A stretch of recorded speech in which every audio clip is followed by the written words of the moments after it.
ko si Sis Joy.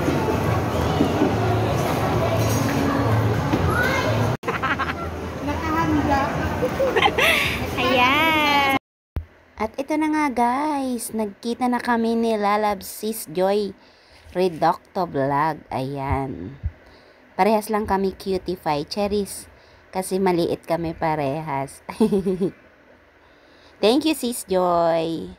At ayun nga, saglit na saglit yung aming pagkikita ni Sis Joy. Walang na ano eh. Hindi nakahanda. Thank you po. Magano, ikaw na magano, pero napihit mo na yan yung paano, yung tawag nito sa ano. Pinipihit ko na yan. Para isaksak mo lang yan. Pero yan, vaccine mo pa rin yan pagka. Makan mo, Sir Joy. Thank you. Tawagan nga kami nun kanina sa GC.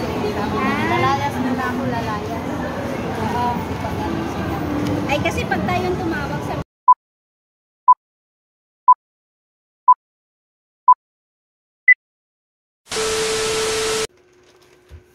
Hi guys, ayan, mag-unboxing tayo ng ating hindi ko pala siya in-order. Ito yung pa-Christmas gift sa akin ni Sir J. Ayan, kinuha ko na nga pala ito noong December 21, I think. Parang 21? 21 ba yun? Ayun, noong nakaraan pa, bago mag-Christmas. So, ngayon ko pa lang siya i-unboxing kasi na-busy ang person. O, diba? So, ito na nga. Ayan na yan, o. So, una sa lahat, magpapa-thank you muna ako kay Sir J. At binigyan niya ako ng sponsor dito sa aking sound card. Ayan. At thank you din nga pala kay Sis Joy. Siya yung naging daan para mamigay niya to sa akin. Ayan. This is it! Una-una, ito yon, may kasama pa siyang pa-Christmas gift sa akin, o, diba? Thank you, Sis Joy, dito sa iyong pa-Christmas gift. At ito na nga yun. In-unbox na ni Sis Joy bago niya binigay sa akin. Ayan. Ito na yan. Thank you, Sir J, dito sa aking sound card. Ayan, K1. Ayan, K1. Ayan, i-open na natin. Tchararan! Ayan.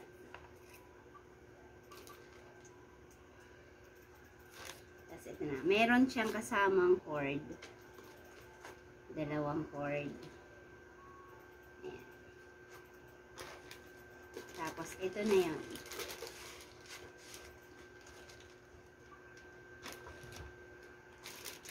Ito na.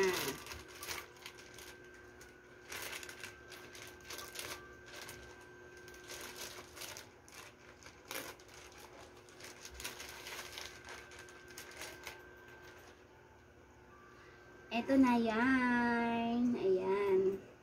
So, ito, magagamit ko na pag ako'y magla-live. O, diba? Kasi yung dati kong B8 nasira na siya, hindi na siya gumagana. Kaya yun, tuwing nagla-live ako, wala talaga akong sound card. So, bumili lang ako ng Bluetooth speaker kapag gusto kong kumanta sa live ko. So, ito na nga yung binigay sa akin ni Sir J. Ayan, iti-test natin to ngayon.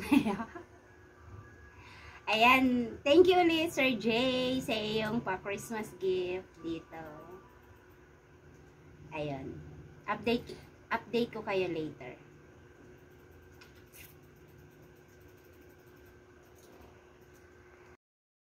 Sir J, ito na nga pala, tinitest ko na yung K1. Kinunik ko na rin siya sa laptop. Ayan, nag-power naman siya, pero dun sa tutorial na pinapanood ko, hindi lahat siya umiilaw. Ganyan lang yung pinakang ilaw niya kapag naglo-long press ako.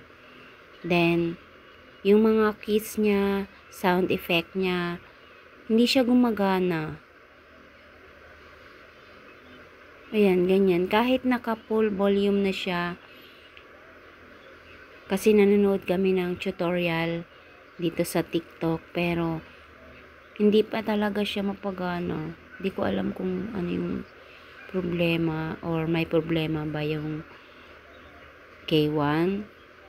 Kasi dito sa pinapanood namin na tutorial, kapag inopen mo siya, may mga ilaw na lahat, may power lahat yung mga keys niya. Kumaga may mga lights siya lahat. Pero dito wala siyang light. Ayan kahit ilang beses ko na siyang pinaikot-ikot, hindi ko siya mapaandar. Hindi namin siya mapaandar. Pero itatry ko pa rin. Sana magamit ko na siya soon. Ayan, nanonood ako ng tutorial, pero hindi ko talaga siya magamit. Tapos, nag-try din akong mag-live. Naka-live ako sa YouTube para matest ko talaga kung gumagana siya sa live. Ayan naka-live ako. Pero, hindi siya nagana. Hindi ko alam kung saan yung may problema. Ewan ko. Pero, susubukan ko pa rin siya. Ayan.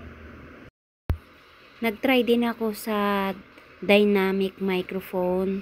Then, dyan sa aking isang mic ng B8 ko, nag-try din ako. Pero, hindi siya gumana.